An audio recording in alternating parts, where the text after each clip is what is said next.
as she fights back tears. Sorry. What if they set an ungodly amount that I can't afford?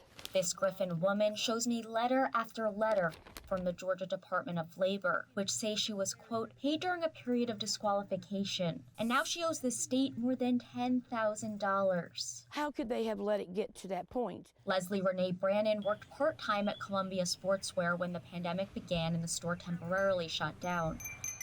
She applied and was approved for unemployment benefits, and she thought that was that, until the notices began arriving in her mailbox. So I don't understand what happened. And Brannon is not alone, with some Georgians taking to Facebook to voice their concerns, like Scott M., who says now the DOL says we owe $9K, and Dawn A., who says, I'm going through the same thing, and my payments are close to $700 a month.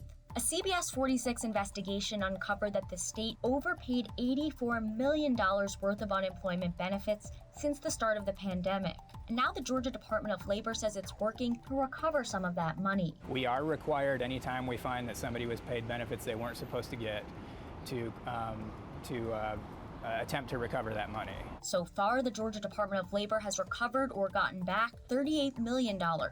But how did this happen in the first place? Babcock says a number of mistakes can trigger overpayment of unemployment benefits, from reporting your earnings incorrectly to a simple misspelling on your application. During the pandemic, with the increased volume of claims, that also resulted in an increased number of overpayments. If you received an overpayment notice, you do have some options. You can 1, file an appeal, or 2, submit an overpayment waiver. Babcock says the waiver is your best option if no fraud is involved and you're not at fault. We're doing our best to provide a solution, and we believe this does provide them that solution. The state has only waived $289,000 overpayment dollars, but Babcock expects that amount will rise as more people file waivers. As for Brannon, right now my balance is $10,634. She says she's not responsible for the state's hasty rollout of unemployment funds, and she doesn't think it's fair that she's being asked to return the money. We're not determining whether it's fair, we're determining whether you were overpaid or not. This is my peace and serenity.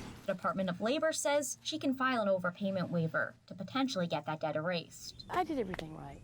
I didn't try to cheat the system. Now, whatever you do, the Department of Labor says do not ignore those overpayment notices. That will not make them go away. They will always exist, just like any other debt, unless you pay it, file an appeal, or submit for an overpayment waiver. Now, an overpayment waiver, it looks just like this. It's a 4-page document, and you can download it on our website, of course, at cbs46.com.